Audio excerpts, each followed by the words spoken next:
नमस्कार. सर्व पत्रकार बंधूंचं या ठिकाणी हार्दिक स्वागत. खरं तर मी शिवसेनेमध्ये शिंदे गटामध्ये आल्यापासून तसं नवीन पक्षात जेव्हा आपण जातो तेव्हा थोडंसं आपल्याला अभ्यास करणं आणि स्वतः काहीतरी काम करणं आणि ते सर्व झाल्यानंतर महाराष्ट्र राज्याचे माजी मुख्यमंत्री आणि आत्ताचे उपमुख्यमंत्री आणि मुख्य नेते शिवसेना पक्ष यांनी शिंदेसाहेब यांनी माझी नियुक्ती आगरी कोली समाज महाराष्ट्र राज्य समन्वयक म्हणून म्हणजे नेमणूक केलेली आहे. तसे आशयाचं पत्र मोरेसाहेब यांनी सचिव मोरेसाहेब यांनी मला दिलं आणि त्या अनुषंगानं लगेच मी कामाला सुरुवात केली. महाराष्ट्रातील जिथं कोली समाज मोठ्या संख्येनं आहे, पंढरपूर, सोलापूर, त्याचबरोबर उस्मानाबाद,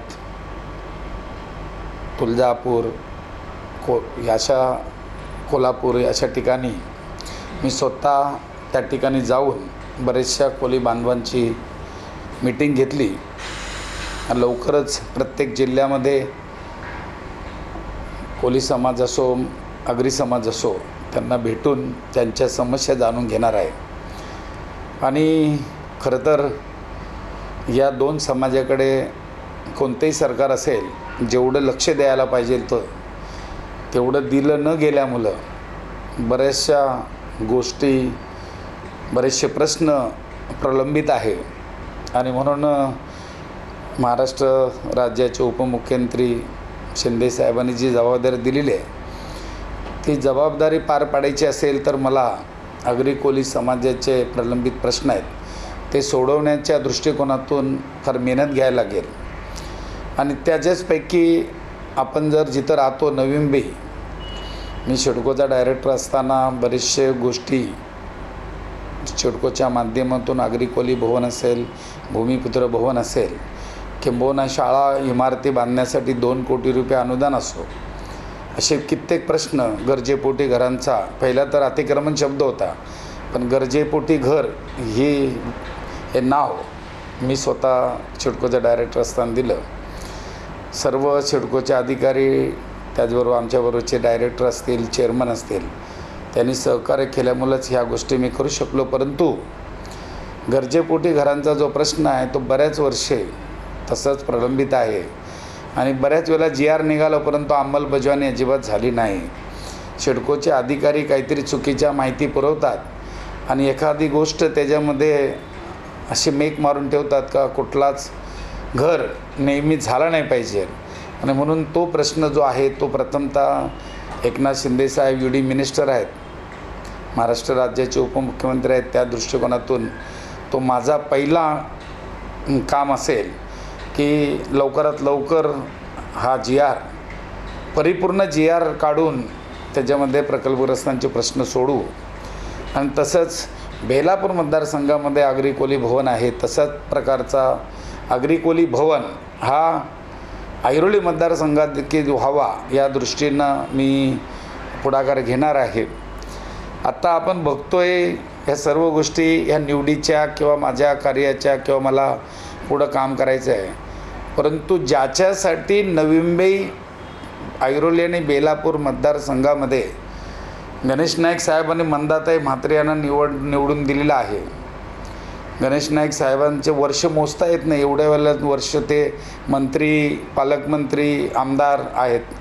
मंदाताई देखील 3 वेळा आमदार आणि 1 टर्म त्या ठिकाणी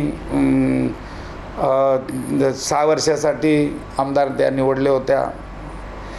परंतु आपण 5-7 दिवस गेले की दोघांच्या काहीतरी कारणावरून भांडणं होतात आणि त्या भांडणामुळं नवी मुंबई शहरामध्ये राहणारा प्रत्येक नागरिक, मग तो झोपडपट्टीचा असू दे, शहरातला असू दे किंवा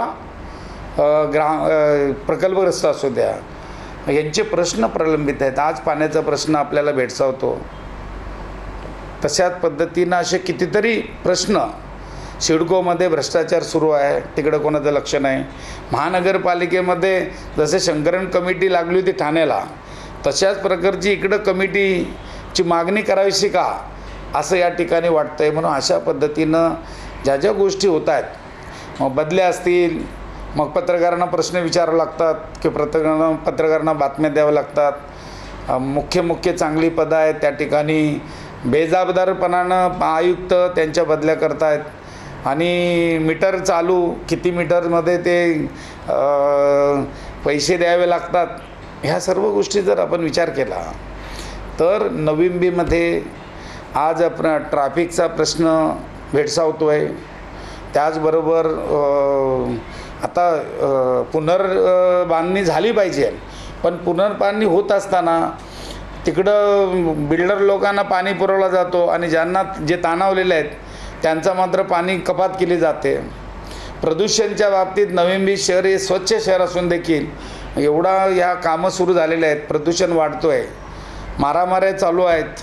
ह्या सगळ्या गोष्टी जर बघितल्या तर या ठिकाणी हे दोन्ही आमदार आणि हे मंत्री महोदय यांची ही जी चाललेलं ते नलावरचं भांडण, ह्या सर्व गोष्टी, आणि त्याला प्रशासन बली पडतो आहे. आयुक्ताची खुर्ची वाचवण्यासाठी आयुक्त मस्तपैकी दोघांच्या मध्ये, आता मी व्हिडिओ बघितलं, मंदाय त्याला समजवतात, गणेश नायका साहेबांचा हात धरून त्यांना घेऊन चालतात. म्हणजे ह्या काय आपली खुर्ची वाचवण्यासाठी. बाकीचं मला बोलायचं नाही, कारण ते हे का करतात, हे सगळं सहन का करतात. त्या टोलनाका कुठला किती मोठा टोलनाका त्यांचा आहे याचा प्रश्नचिन्ह आहे. आणि म्हणून या सर्व गोष्टी जर बघितल्या आपण तर फार भयानक परिस्थिती आहे. आणि म्हणून नवी मुंबईकरांना एकत्र करून यांच्या विरोधात एक मोठा भव्य असा मोर्चाचं आयोजन करण्याचा या ठिकाणी माझा मानस आहे. आणि नुसता मोर्चा नाही, त्याचं फलस्वरूप आपल्याला प्राप्त झालं पाहिजे. सिडकोमध्ये मी बघतो आहे की प्रत्येक मीटरला किती पैसे दिल्याशिवाय भूखंडाचा ड्रॉ होत नाही. आणि अशा पद्धतीनं पहिला माला, 7वा माला, 3रा माला, हे एवढा भ्रष्टाचार सिडकोमध्ये सुरू आहे. आता तडकाफडकी आपली बघितली बातम्या, आपण MD बदलले, आता नवीन MD आलेले आहेत आणि त्यांचं मी सगळं फोटो बघितले, ते स्वागत त्यांचं आणि त्यांचे ते अधिकारी त्यांच्याबरोबर युनियनचे पदाधिकारी. तर मला वाटतं की पाठीमागं ज्या MDची बदली केलेली आहे, कशासाठी केलेली आहे, त्यांनी देखील नवीन आदर्श घडवावा अशी त्यांच्याकडून अपेक्षा आहे. आणि म्हणून महानगरपालिकेच्या कार्यक्षेत्रामध्ये प्रत्येक आपण बघतो की नाईक साहेबांना फार हौस आहे. साहजिक आहे, त्यांना वाटतं की नवी मुंबई म्हणजे महाराष्ट्र आहे, ते महाराष्ट्राचे मंत्री आहेत. परंतु नवी मुंबईच्या बाहेर ते जाताना क्वचित कुठेतरी गेले लग्न समारंभाला वगैरे, किंवा 40+ मॅचेत हेलिकॉप्टरमध्ये आपण बघतो की 5 गेलेला वगैरे, पण इतर ठिकाणी कुठं दिसत नाही. ते कोणाचं वाढदिवस, कोणाचं साखरपुडा, कोणाचं लग्न, कोणाचं मयत, कसं बसायला किंवा दावा, या ठिकाणी नाईक साहेब दिसतात. मग जगातले एकमेव व्यक्ती असेल नाईक साहेब, त्यांचं ग्रीनिज बुकमध्ये त्यांचा रेकॉर्ड झाला पाहिजे की सामाजिक क्षेत्रामध्ये किंवा काही सुखदुःखामध्ये ते जगातले एकमेव व्यक्ती असेल की ते नाईक साहेब रेकॉर्ड मोडतील. आणि म्हणून अशा पद्धतीनं त्यांचं फार लक्ष, म्हणजे महाराष्ट्रामध्ये लक्ष नाही, त्यांचं फक्त नवी मुंबई कार्यक्षेत्रात लक्ष आहे. तर मला तर वाटतं त्यांनी नगरसेवक जर झाले तर हे सगळे प्रश्न सुटतील, कारण ते सभागृहात असतील आणि मग त्यांनीच बोलावं. जसं आज सागर नाईक बोलतात, महापौर बोलत नाही, स्टँडिंग कमिटी सभापती बोलत नाही, फक्त एकमेव वासरात लंगडी गाय शाणी, ते सागर नाईक त्यांचं नाव आहे. आणि कायदा आणि फक्तच कायद्याने सगळं झालं असतं तर कोर्टाच्या बाहेर पण काही गोष्टी मिटवायला सांगतो कोर्ट, तुमची दोघांची इच्छा असेल तर मिटवा. पण नवी मुंबईच्या हिताचा काही विषय असेल तर कायद्याला थोडंसं बाजूला ठेवून सभा संपली पाहिजे. परंतु कलगीतुरा सभागृहामध्ये चालतो, तर नाईक साहेब असतील तर तो, मला तर वाटते हे असं होणार नाही. आणि माझी त्यांना रिक्वेस्ट आहे की त्यांनी हे पण एक हाऊस पूर्ण करावी, जेणेकरून लोकांचे प्रश्न सुटतील. धन्यवाद.